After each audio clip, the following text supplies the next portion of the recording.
Lieutenant, the Starfish check report is now due. Commander, the Starfish check report is now due. Very well. Prepare the initial search message and initiate a communication site check. I'll call the Commodore and request permission to continue the submiss checkoff. Aye, sir. Chief, let's get the Starfish's position. Aye, sir.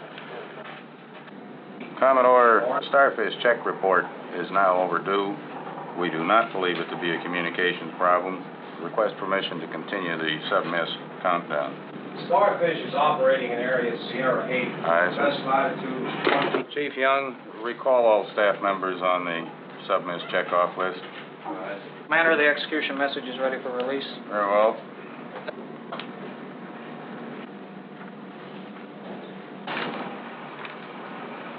Send this message flash precedent, CW and voice. Yes, sir.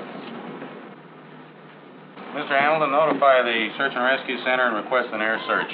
Aye, sir. All units proceed to latitude 20-50 north, longitude 156-45. This net, how do you read me? Over. 7. Any unit. All This units, net, how do you read me? Over. Bridge Command completed searching on the 5-mile scale. Request permission to search on the 20-mile scale. Very well, permission granted to search on the 20-mile scale. Submarine. Comment aye. Alpha period. Any unit. This net, how do you At read me? 0800, the submarine Starfish was scheduled to surface. Now, 15 minutes later, there's been no communication. The search operation is triggered. All available units head for the area where the submarine is believed down.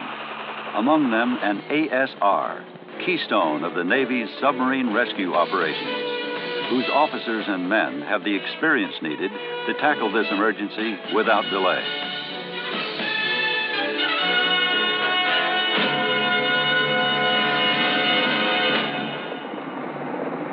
Captain, the last known position of the submarine was right here. Here's where we are.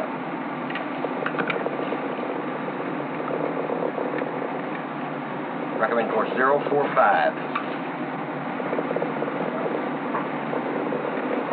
Officer deck, come right to course 045, increase speed to flank. Right full rudder, ahead flank. Right full rudder. Head flank. That's the head flank, sir. Rudder's right full. Station of 4-point mooring detail, rigging phase. Boatswain? Aye. Pass the word. Station the 4-point mooring detail, phase 1, rigging phase. Aye, sir. Now set the 4-point mooring detail. Phase 1, rigging. The operation as a whole includes 3 phases: rigging, mooring, and the rescue itself. While the vessel is en route to the scene, the rigging phase is being carried out.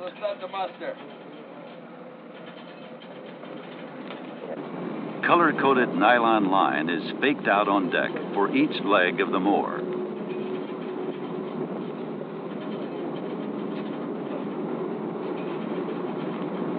The submarine rescue chamber, the ASR's principal tool in submarine rescue, is made ready by 2 crewmen who will operate it. Airlines, light, and telephone connections are checked. The operators are themselves deep-sea divers, thoroughly familiar with the maze of valves, vents, and other controls that govern the buoyancy and movement of the rescue chamber. At the estimated site of the casualty, the area is combed, both above and beneath the surface, for some sign or message from the submarine.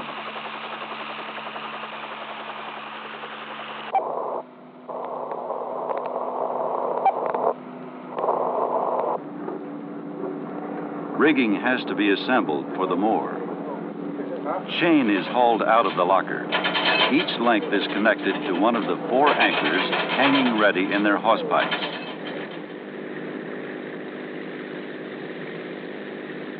The other end is connected to one of the spuds.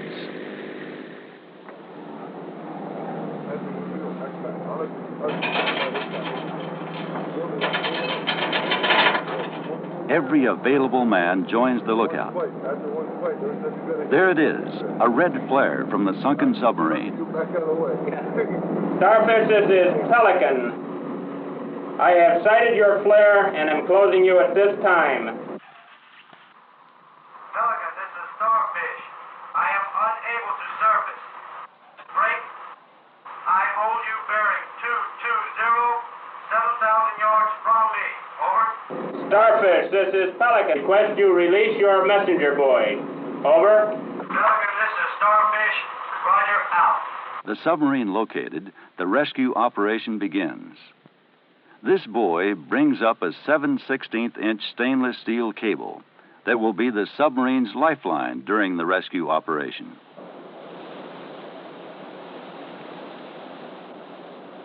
I hold the buoy bearing 045, about 1,500 yards, sir. Starfish, this is Pelican. My boat is coming in to plumb your marker buoy. Interrogative, your heading and condition. Over. Pelican, this is Starfish. My heading is 072. I have 2 degrees down level with 1 degree port mist. I have all ballast tanks flooded. Over. This is Pelican. Roger. Over. The ASR's captain selects the axis of his moor by judging direction of wind and current. Lay out a racetrack moor with a center axis, 040, and we'll lay it on a 500-yard radius. The ASR will move in a broad rectangular course around the ship's boat, that is its reference point, dropping its anchors and spuds at predetermined points, marking range and bearing precisely by radar. Within an hour and a half, all 4 points of the moor have been set. The last leg is dropped, pre-connected to the nylon surface line, and the ship moves into position above the submarine. The hawser handling boat, with its radar reflector mast, is sent out to plumb the cable, pulling it taut to fix the point directly above the submarine. The ASR will next fix itself in this position by means of a multi-point moor, using the radar reflector mast for ranges and bearings. Now set the 4-point mooring detail. Phase 2, mooring. Now the first stop will be the starboard side. Now all hands stand clear of starboard side. Bearing. 023, 600 yards. Hold you 40 yards left of track. Recommend course 054. Come right to 054. Spuds and anchors ready, men are standing by to lay the first leg of the moor. The ship's radar offers a continual reading of ranges and bearings, which are checked visually from the bridge. Bearing. 012, 540 yards. Hold you 20 yards left of track. Recommend course 068. 200 yards to the drop. Stand by starboard, drop on the whistle. Right full rudder. Come right to 068. All hands down clear to the starboard side. Let go starboard.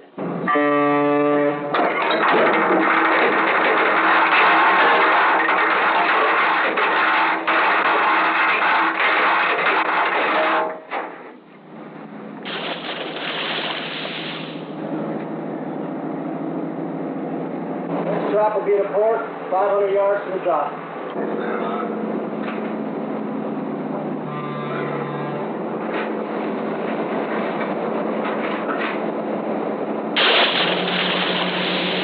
All hands down clear to the starboard side.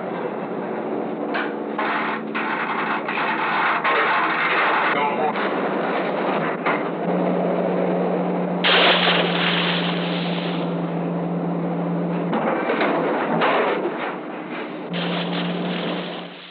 Then nylon surface lines are attached to the other 3 spuds.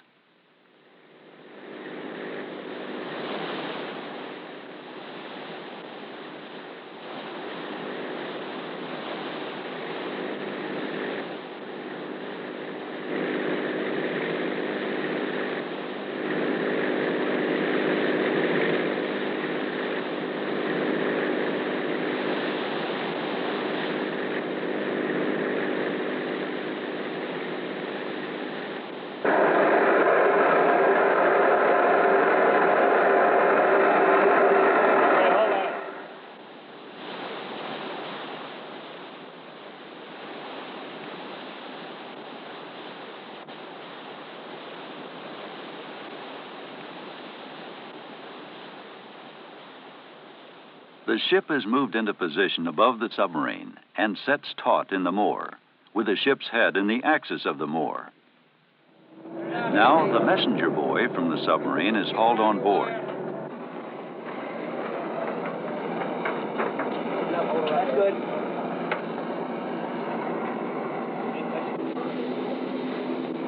The messenger buoy's cable is cut, threaded into the rescue chamber, which will be attached to the chamber's downhaul winch.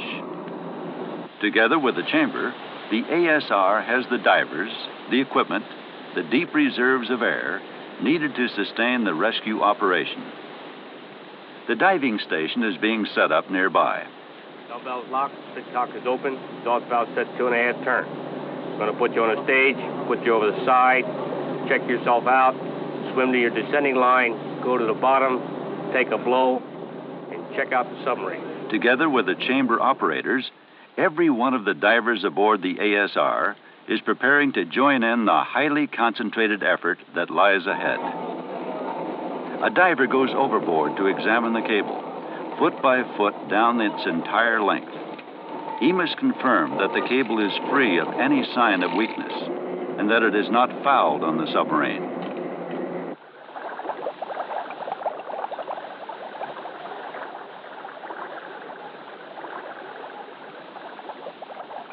Yellow diver, get off the stage and go to the descending line. Yellow diver, get off the stage and go to your ascending line.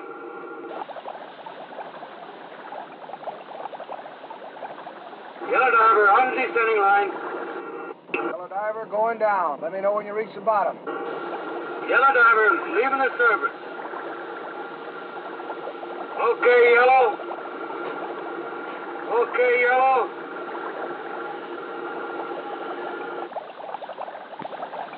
Now set the 4-point mooring detail, phase 3, rescue. The rescue chamber, all 10.5 tons of it, must now be hoisted over the side. Down by 2.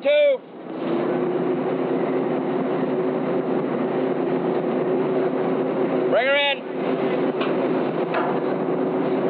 Movement of this weight requires complex rigging and expert seamanship.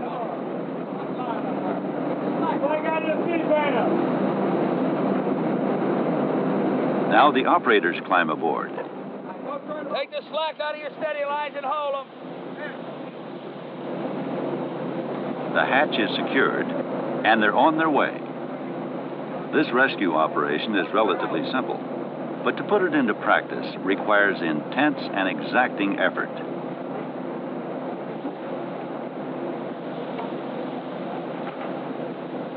Starfish, this is Pelican. My bell is in the water. I am commencing my first bell run. It will take approximately 15 minutes for me to make a seal on your deck.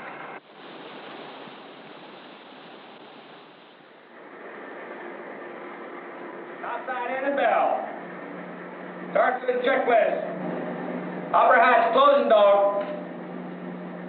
Upper hatch, close the door. Blow on main ballast. Blowing main ballast.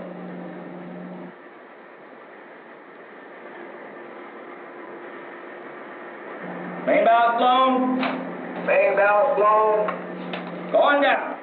Flooded to retain 1,000 pounds of positive buoyancy, the rescue chamber pulls itself down to the submarine by means of an air motor that winds up the cable on a reel. The chamber is approaching the submarine.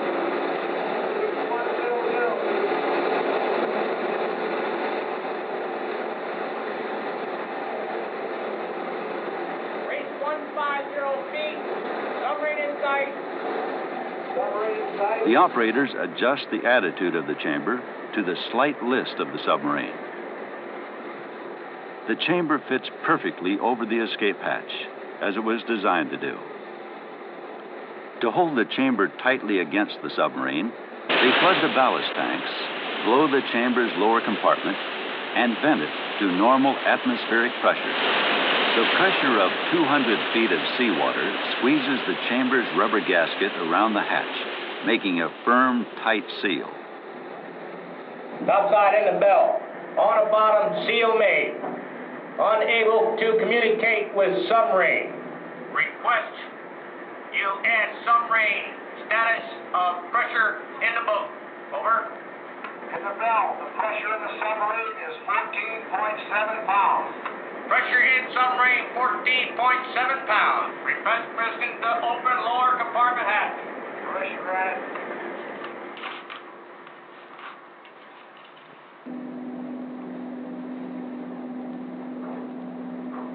Moving into the lower compartment, the operator first makes the seal mechanically secure by putting holding down rods into place.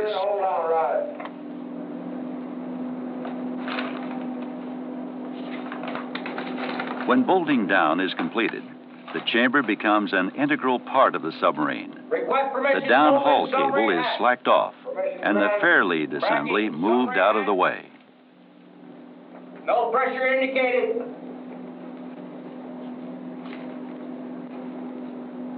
Hatch all the way open and ventilating submarine. The hatch is ready. Make your ascent. The first group of passengers moves up into the rescue chamber, and the return trip begins. Taking 6 passengers on The board. procedure for return repeats that of the downward trip. Closing The submarine upper hatch is submarine closed. hatch. The fairlead assembly is replaced. By making final The hold-down preparations to bolts make are an removed, ascent to the and the surface. lower compartment hatch is closed. Then the lower compartment is flooded, and the ballast tank blown.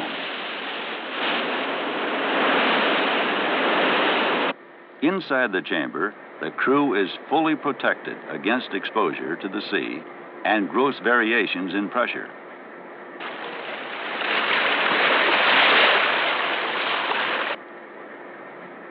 Main ballast blown.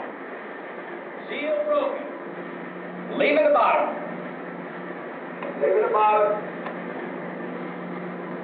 Propelled by its 1,000 pounds of positive buoyancy, the chamber rises toward the surface.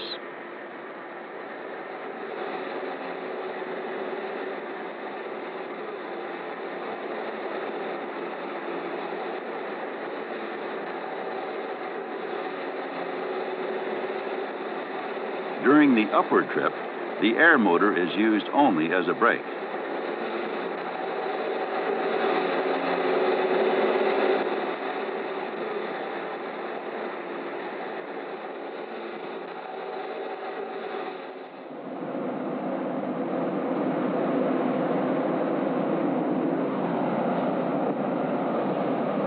Make sure she's way down, Senator. There you go. Get that one right over there.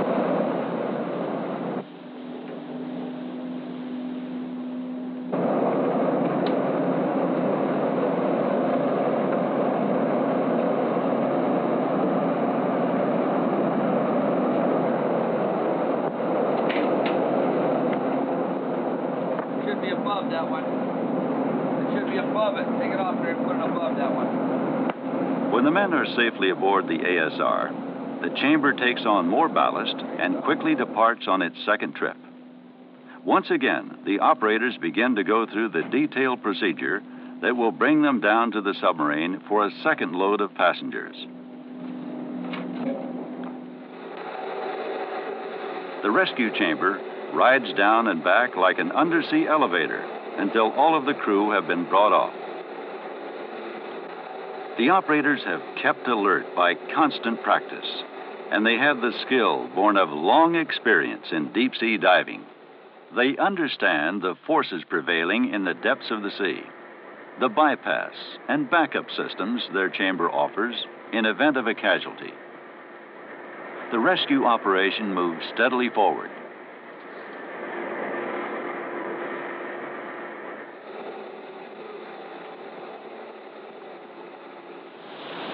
Each of the Navy's ASRs is equipped with a rescue chamber. Their crews keep a sharp edge on their experience through practice.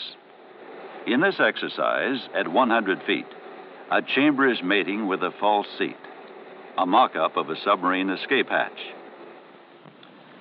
The Deep Submergence Rescue Vessel is the spearhead of new technology that will enable rescuers to work at much greater depths, with greater flexibility, greater speed. With these new devices, must come a broader understanding of the capacity of submarine rescue. Experience has shown that submarine disasters may strike in shallow waters, well within the reach of our current rescue chambers. Experience has proved the rescue system based on the ASR and its chamber is a practical, realistic response. In this effort, those who man the Navy's submarine rescue ships stand ready to give their best.